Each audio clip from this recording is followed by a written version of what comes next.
लोकसभा चुनाव में बड़े बड़े दावे करने वाले दुष्यंत चौटाला अगर 4 जून को माथा पकड़े हुए नजर आए तो किसी को अचरज नहीं होना चाहिए, क्योंकि 4 जून को दुष्यंत चौटाला और जेजेपी दोनों की ही दुर्गति का ऐलान होने वाला है। 10 की 10 सीटों के वोटिंग के हिसाब से जब हमने आकलन किया, विश्लेषण किया, तो साफ तौर पर जाहिर हो गया कि दुष्यंत चौटाला और जेजेपी दोनों का ही इस उपचुनाव में सबसे ज्यादा नुकसान होना तय है। 2019 के लोकसभा चुनाव में 5% और उसके बाद विधानसभा चुनाव में 16% वोट हासिल करने वाली जेजेपी को अब लोकसभा चुनाव में महज 1% वोट भी हासिल नहीं होंगे, यानी दुष्यंत चौटाला की साख पर बट्टा लग जाएगा और जेजेपी के भविष्य पर भी सवालिया निशान खड़ा हो जाएगा। हम आपको बता दें कि 10 के 10 सीटों पर दुष्यंत चौटाला की पार्टी जेजेपी 1 लाख वोटों से भी कम रह सकती है। हम आपको ये भी बता दें कि दुष्यंत चौटाला ने लोकसभा चुनाव में बड़ी उम्मीदों के साथ प्रत्याशी उतारने का ऐलान किया था, लेकिन चुनावी रुझान और चुनाव में लोगों के मिजाज ने बता दिया कि अब उनके लिए कोई भी अच्छी खबर नहीं आने वाली है और 10 की 10 सीटों पर उनकी पार्टी की जमानत जब्त होने वाली है। अंबाला में दुष्यंत चौटाला ने किरण पुनिया को प्रत्याशी बनाया था। बड़े हैवीवेट नेता रहे कृपाराम पुनिया की पुत्रवधू किरण पुनिया को इस बात का आभास नहीं होगा कि उनको महज 5 से 6 हजार वोट ही मिल सकते हैं। कुरुक्षेत्र में पालाराम सैनी के जरिए दुष्यंत चौटाला ने बीसी वोटरों को अपने साथ जोड़ने की मंशा जताई थी, लेकिन लोगों के मिजाज ने और पोलिंग के हिसाब ने बता दिया है कि कुरुक्षेत्र में पालाराम सैनी महज 6 से 8 हजार वोटों पर सिमट सकते हैं। करनाल में दुष्यंत चौटाला ने अपने खासम खास देवेंद्र कादियान को चुनावी दंगल में उतारा था। देवेंद्र कादियान ने 4.5 साल के दुष्यंत चौटाला के उप मुख्यमंत्री काल में सबसे ज्यादा मलाई खाने का काम किया था, सबसे ज्यादा फायदा उठाने का काम किया था। वही देवेंद्र कादियान महज 7 से 12 हजार वोटों पर सिमट सकते हैं। सिरसा सीट पर धानक वोटरों को लुभाने के लिए दुष्यंत चौटाला ने पूर्व विधायक रमेश खट्टक को बड़ौदा से लाकर चुनावी मैदान में उतारा था, लेकिन उनका ये कार्ड फेल होता हुआ नजर आ रहा है और उन्हें महज 21 से 25 हजार वोट ही मिलते हुए दिख रहे हैं। हिसार में दुष्यंत चौटाला की साख सबसे ज्यादा दांव पर लगी थी, क्योंकि वहां पर उनकी मां नैना सिंह चौटाला चुनाव लड़ रही हैं। 2014 में हिसार में सांसद बनकर ही दुष्यंत चौटाला की सियासत का परवान चढ़ा था। 2019 के चुनाव में भी उन्होंने मोदी की आंधी में 2,90,000 वोट लेकर अपना जोश और दम दिखाने का काम किया था। बेशक वो चुनाव हार गए थे, लेकिन उनकी पैठ बरकरार रही थी। लेकिन अब नैना सिंह चौटाला के लिए दिक्कत पैदा होती नजर आ रही है और उन्हें महज 25 से 30 हजार वोट मिल सकते हैं, यानी जमानत भी जब्त होगी। और उचाना में तो हालात इतने खराब हैं कि वहां पर महज 9 से 10 हजार वोट ही नैना चौटाला को मिलते हुए नजर आ रहे हैं।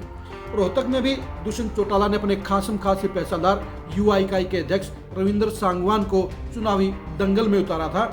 उनसे बड़ी उम्मीद दुष्यंत चौटाला की थी, लेकिन वो भी सिर्फ 5 से 8 हजार वोट लेते हुए नजर आ रहे हैं। रविंद्र सांगवान भी उन लोगों में शामिल थे जिनको दुष्यंत चौटाला ने बड़ा फायदा पहुंचाने का काम किया था, जिनको वीआईपी ट्रीटमेंट देने का काम किया था और जिनके ऊपर जेजेपी की युवा इकाई को मजबूत करने का जिम्मा था। लेकिन वोटों के आंकड़े बता रहे हैं कि रविंद्र सांगवान की दुर्गति होनी तय है। सोनीपत में भी दुष्यंत चौटाला ने पूर्व प्रत्याशी रहे भूपेंद्र मलिक को चुनावी मैदान में उतारा था।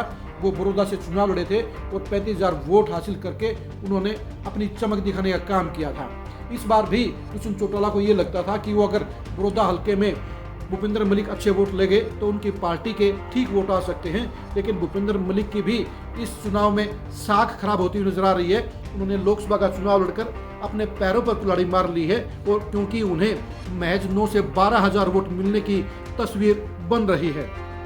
भिवानी में इंद्रगढ़ सीट के ऊपर दुष्यंत चौटाला ने राव बहादुर सिंह को चुनावी मैदान में उतारा था। वो 2014 के लोकसभा चुनाव में इसी सीट पर नंबर 2 पर रहे थे। कांग्रेस छोड़कर राव बहादुर सिंह को यह लगा था कि जेजेपी के टिकट पर उन्हें अच्छे खासे वोट मिल जाएंगे, वो अपनी बड़ी मौजूदगी दर्ज कराएंगे, लेकिन हालात इतने खराब हो गए हैं कि उन्हें भी महज 8 से 12 हजार वोट मिलने की ही उम्मीद नजर आ रही है। ये भी कह सकते हैं कि उनके लिए आंकड़ा इतना खराब है कि वो अपने ही क्षेत्र में बेहद पिछड़ते हुए नजर आ रहे हैं। फरीदाबाद सीट के ऊपर दुष्यंत चौटाला ने युवा नलिन हुड्डा को चुनावी दंगल में उतारा था। वो बड़ी फाइट देने में नाकाम रहे। वो पार्टी के खिलाफ चल रहे माहौल में फंस गए और इस भंवर में उन्हें महज 6 से 8 हज़ार वोट मिलने की ही तस्वीर बन रही है। गुरुग्राम सीट के ऊपर दुष्यंत चौटाला ने मशहूर सिंगर फाजिलपुरिया यानी राहुल यादव को टिकट देकर चौंकाने वाला फैसला किया था। राहुल यादव ने चुनाव प्रचार के जरिए चमक बिखेरने का काम भी किया, लेकिन दुष्यंत चौटाला के प्रति जनता में जारी खिलाफत ने उनके अरमानों को तार तार किया है और यही वजह है कि वो भी महज 7 से 12 हज़ार वोटों के बीच में ही सिमटते हुए नजर आ रहे हैं। यानी उनका स्टेटस, उनके फॉलोअर्स भी उनकी साख को बचाने में नाकाम नजर आ रहे हैं। ये 10 की 10 सीटों की जो तस्वीर हमने आपको बताई है वो ग्राउंड के वोटरों के मिजाज के हिसाब से बताई है और उम्मीद यही है कि 99% यही वोट मिलने के आसार जेजेपी को दिख रहे हैं। अगर जेजेपी को 1 लाख वोट भी नहीं मिलते हैं तो दुष्यंत चौटाला को इससे करारा झटका लेगा, उनकी सियासत संकट में पड़ जाएगी और जेजेपी के भविष्य के ऊपर भी सवालिया निशान लग जाएगा। आज दुष्यंत चौटाला ने ये कहा कि अगर इनेलो का सिंबल जब्त हो जाएगा तो फिर वो चश्मे के सिंबल के लिए दावा ठोकने का काम करेंगे। लेकिन जनाब, पहले आप अपनी पार्टी की साख तो बचाइए। आप लोकसभा चुनाव में 1% वोट तो लीजिए। बेशक से अभय चौटाला के लिए 6% वोट लेना आसान नजर नहीं आता है, लेकिन वहीं दुष्यंत चौटाला तो खुद की पार्टी को 1% पर अटकाने का काम कर रहे हैं। यानी इन लोकसभा चुनाव में दुष्यंत चौटाला और जेजेपी दोनों की दुर्गति पक्की होना तय हो गया है और यही वजह है कि दुष्यंत चौटाला की बोलती 4 जून को बंद हो जाएगी। लोकसभा चुनाव की इस दुर्गति का दुष्यंत चौटाला पर पड़ने वाले इफेक्ट को जानने के लिए आप खरी खरी न्यूज़ के साथ बने रहिए। विधानसभा चुनाव में दुष्यंत चौटाला की जेजेपी के अंजाम को जानने के लिए भी आप खरी खरी न्यूज़ के साथ बने रहिए। उचाना में दुष्यंत चौटाला की हैसियत और विधानसभा चुनाव में अंजाम को जानने के लिए भी आप खरी खरी न्यूज़ के साथ बने रहिए। आप हमारे फेसबुक पेज को फॉलो कीजिए, आप हमारे यूट्यूब चैनल को सब्सक्राइब कीजिए। नमस्कार।